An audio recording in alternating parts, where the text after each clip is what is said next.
This video is about playing with the RYLR998 LoRa transceiver module. This is not a Meshtastic radio. It uses the same LoRa chirp spread spectrum modulation that Meshtastic radio uses, but Meshtastic has additional features needed for mesh networking that this transceiver does not have. You communicate with this LoRa module using AT serial commands, like those used to configure the old Hayes modems back in the day. This particular module is designed for use on the 915 megahertz ISM band, the Industrial Scientific Medical band, that stretches from 902 megahertz to 928 megahertz. But I'll be playing with it using microcontrollers like the Arduino. Well, the RYLR998 LoRa transceiver module is small. Ignoring the antenna, it's smaller than a quarter. Here we have two Arduino Unos. Each is connected to a breadboard with a LoRa RYLR998 module on it.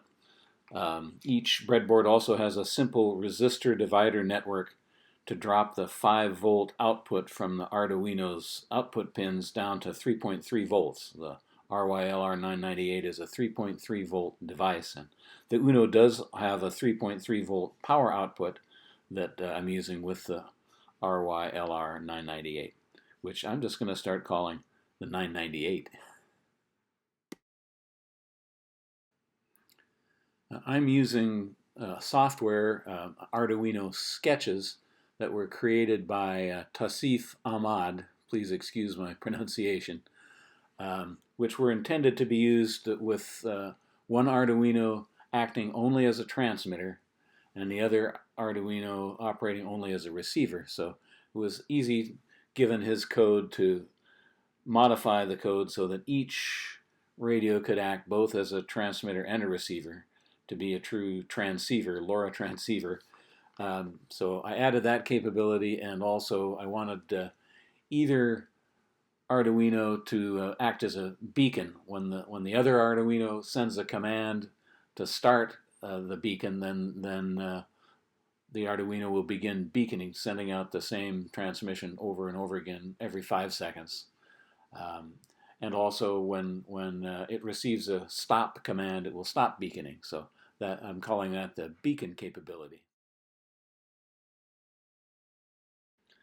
I wanted to be able to control one of the radios with a Android phone via a USB serial cable. So I found a suitable app for that on the Play Store.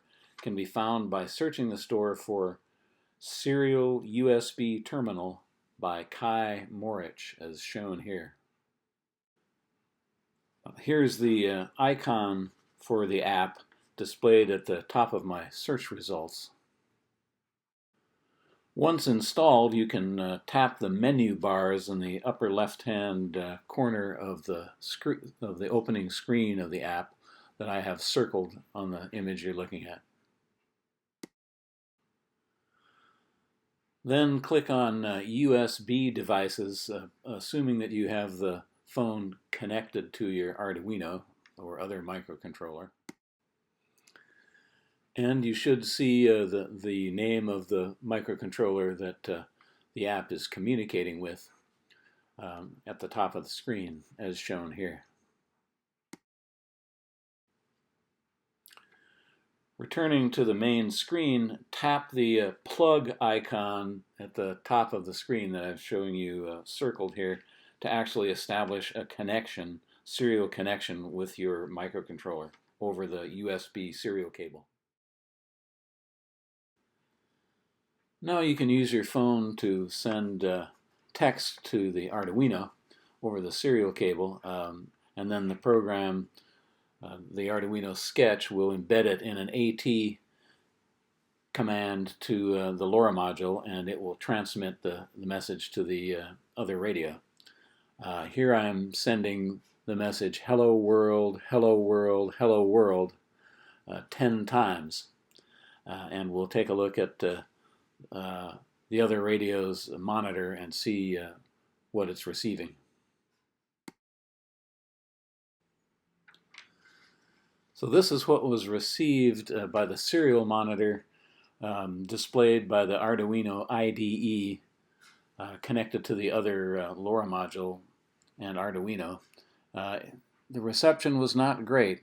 Each of the black diamonds with a question mark in the middle is a character that could not be interpreted by the radio, and so it turns out there's about 10% of the characters, about 1 in every 10, is not interpretable by the radio. So my thought was that this might be interference, and so I moved the radios down from 915 megahertz to 905 megahertz, far enough away from the edge of the band at 902 megahertz, so the at most 500 kilohertz bandwidth of the signal would not go outside the legal limits of the ISM band.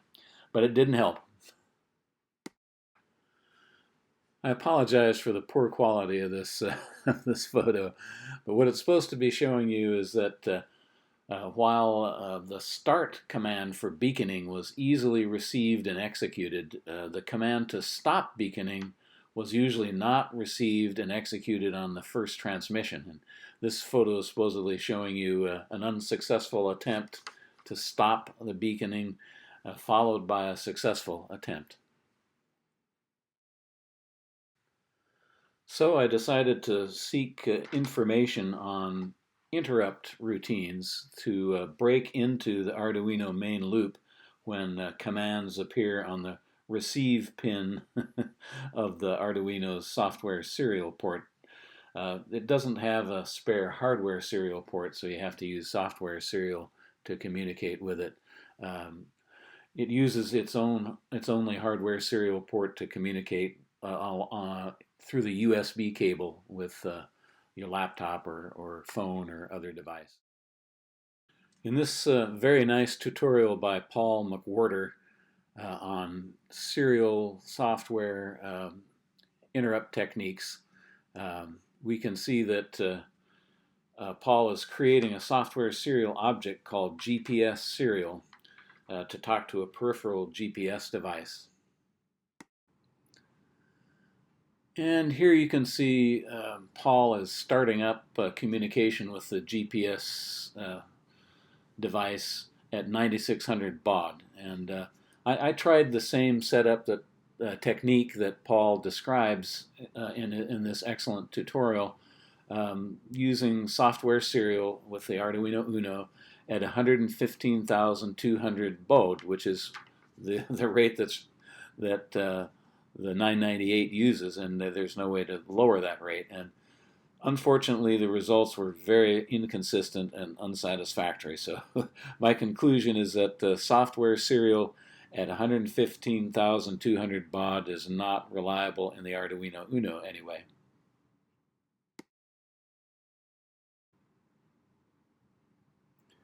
Well, to sum up, should mention that there are errors in about 10% of the characters transmitted using this LoRa transceiver module and the Arduino together using software serial to communicate. I thought that it might be the result of interference, and so I moved both radios down to a different frequency away from the Meshtastic. But so either it's not interference or there's interference spread clear across the ISM band, which is certainly possible because it's very popular and widely used. And who knows what devices are operating in my vicinity here. It's hard to interrupt the beacon transmission with a command to stop, and I need some alternative to the software serial interrupt routines that just don't seem to work well at the 115,200 baud rate. And so this suggests a different microcontroller, one that has hardware serials, a spare hardware serial port that can operate at that speed very easily. And so this will probably take us away from the Arduino Uno. And while we're doing that, it would be nice to have microcontroller with a 3.3 volt logic, so that I don't need the resistor dividers to keep from burning up the LoRa module with the Arduino Uno's 5 volt output. Microcontroller that had an extra hardware serial port, and also that those if that port operated at 3.3 volts, that would be great. And while we're at it, it might be nice to have a smaller microcontroller that would not be approximately the same size as the breadboard I'm using. Maybe it would fit on the breadboard.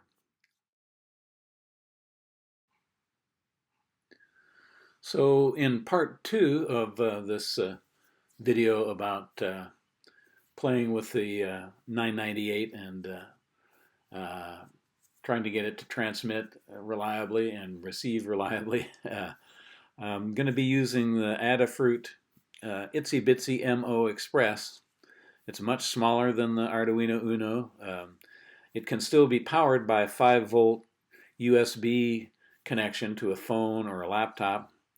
It has an extra hardware serial port, and its output pins are at 3.3 volts, so it can be used to connect with the 998 without burning it up. And it does also provide a 3.3 volt power for external devices, and so it can power the 998 also without damaging it. So that's what we'll take up in part 2.